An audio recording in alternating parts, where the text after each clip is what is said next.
out there in guitar land? Mike Heading here. I've got a little mini lesson for you today. We're going to be talking about a basic G major scale in 2 octaves down the neck on the guitar. So scales are really important to learn. They're the building blocks of chords, they're the building blocks of melodies, and we can learn a lot about the fretboard by learning scales. So really important stuff here. This is a big topic. We're going to dip our toe in the water slowly. We're going to start with just the G major scale in 2 octaves down the neck. I'm going to show you some right hand picking exercises you can do and some stuff you can think about with your left hand to start digesting these scales, and show you a couple practical applications of how you can actually use them in your playing. Alright, and if you like this lesson, you can head over to my website, MikeHeadingMusic.com, sign up for the free membership, and you'll get access to all the free guitar lessons I have, and I have a bunch of mandolin and banjo lessons as well that you can check out. Alright, here's the lesson on G major scale in open position. Okay, let's start breaking down this basic open position major scale lesson. Learning major scales are really important for a bunch of reasons. One, it's going to improve your knowledge of the fretboard. Second, it's going to improve your technique. You're going to be able to work on coordinating your right and left hands, which is really important in playing any instrument.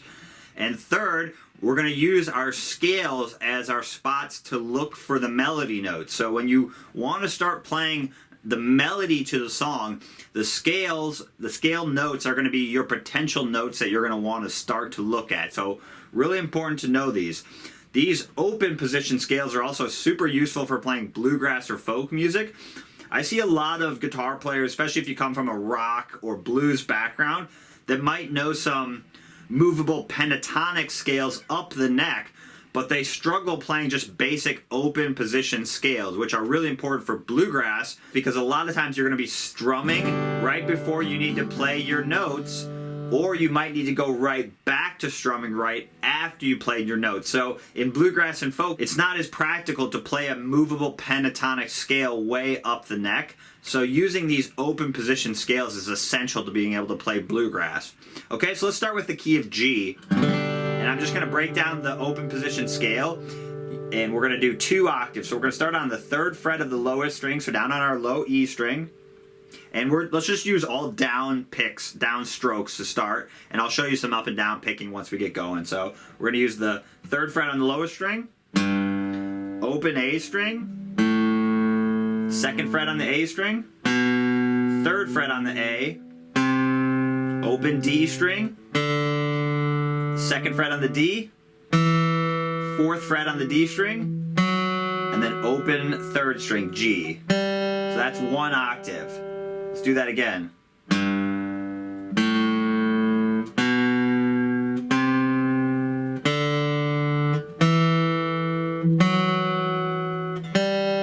So I'm intentionally using as many open strings as possible. You could also play it, there's many different ways to play those same notes. You know, using less open strings or going faster up the neck this way. But for this example, we're just going to work on going down the fretboard this way and using as many open strings as possible. So let's do that at scale a few more times. Here we go.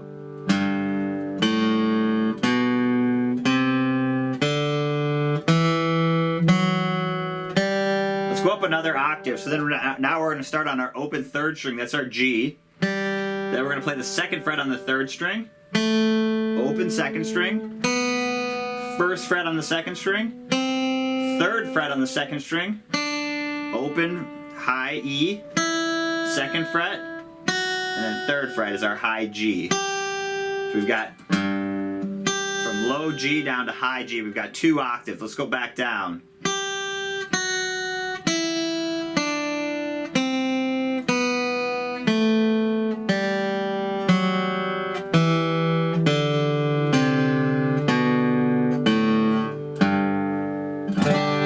Doing it with just down picking. You could also try and do down ups. I'm doing like four down ups on each note.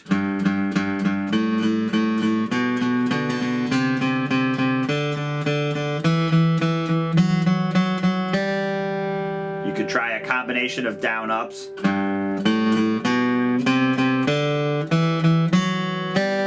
So I'm just remember, our scale notes are just our potential notes. So we don't have to go straight up and straight down. We could also practice making a little pattern.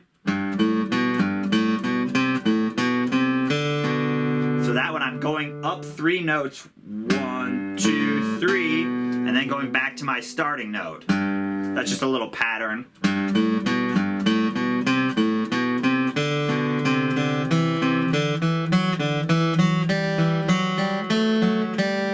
So you can use those little patterns to create melodies as well.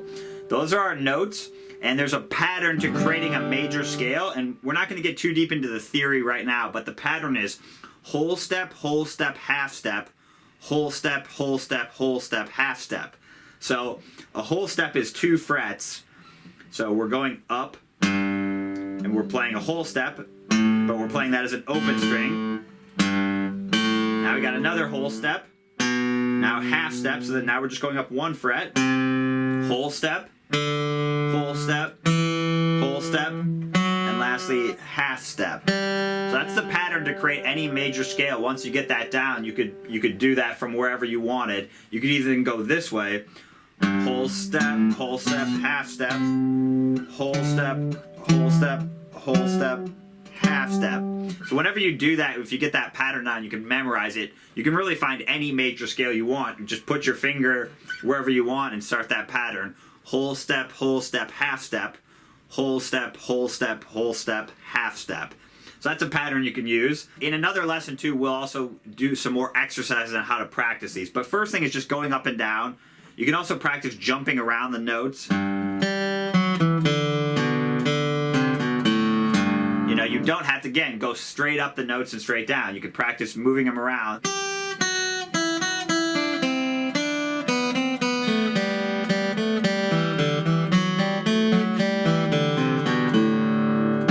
I'm just practicing what I can come up with.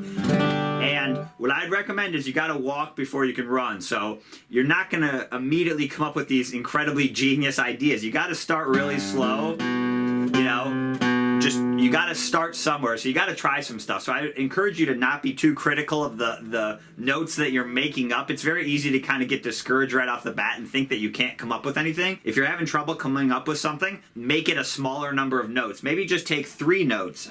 Or 4 notes. So how about I take my last 4 notes of my G major scale. Right here, I'll take those 4 notes. Maybe I'll just see if I can start by making something up with those notes.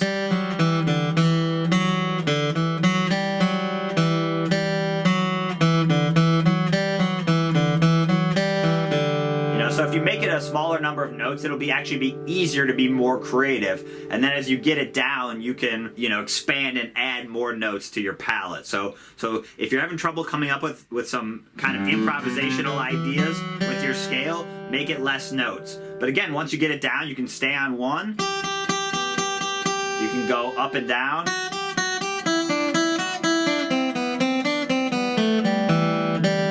The other thing we want to think about with the key of G is our scale notes are our potential note.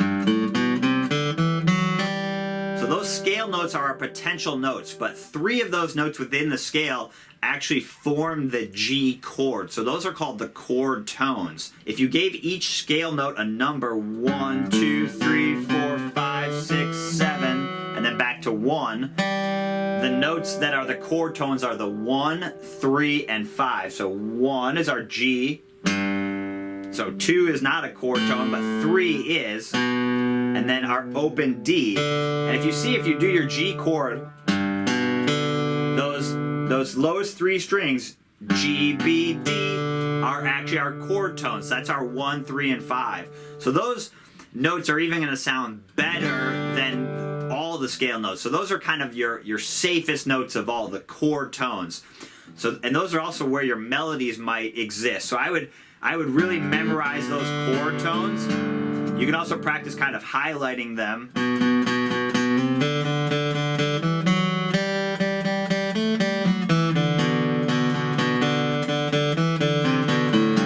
So I'm kind of highlighting the chord tones there, and then using the other notes in the scale is what they call passing notes. So I'm connecting my chord tones with passing notes. I could also even do some strumming.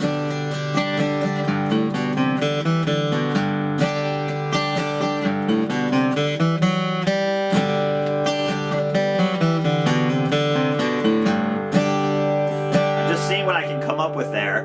The other thing I'm doing is I'm learning to end on a G note. So if I end on the root note,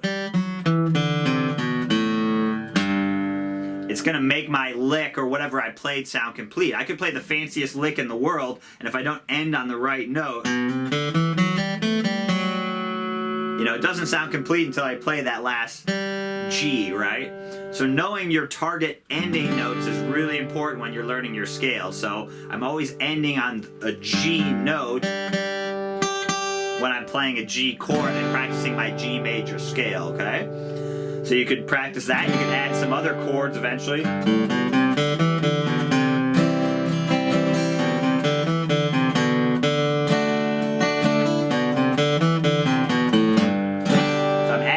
A C and a D, but I'm still taking my notes from my G major scale. I'm actually not switching to a C major scale when I go to my C and a D major scale when I go to my D. I'm actually staying on my G major scale. That's my home chord, so we're in the key of G. So I want to use my notes from the key of G, so my G major scale. So even when I'm playing my C, I'm still using my notes. Same with my D. I'm still using my notes from my G major scale. That'll ensure that all the notes are really safe, okay? So practice that. Practice moving up and down. This is also just a great warm-up exercise to get your right hand moving.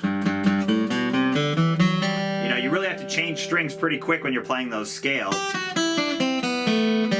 So that in itself is good practice. It's good practice to do your up and down picking or practice all downs. Again, you can jump around the notes whatever you want. Your scale notes are just your potential notes. So those are the notes you can choose from. You don't have to play them all. You don't have to play straight up and straight down. Feel free to mix them up. That's going to help develop your ear training. Okay? And in later lessons, I'll show you the major scales for C and D and how to incorporate those into your playing as well. All right? Hopefully that gives you some stuff to work on. All right, good luck.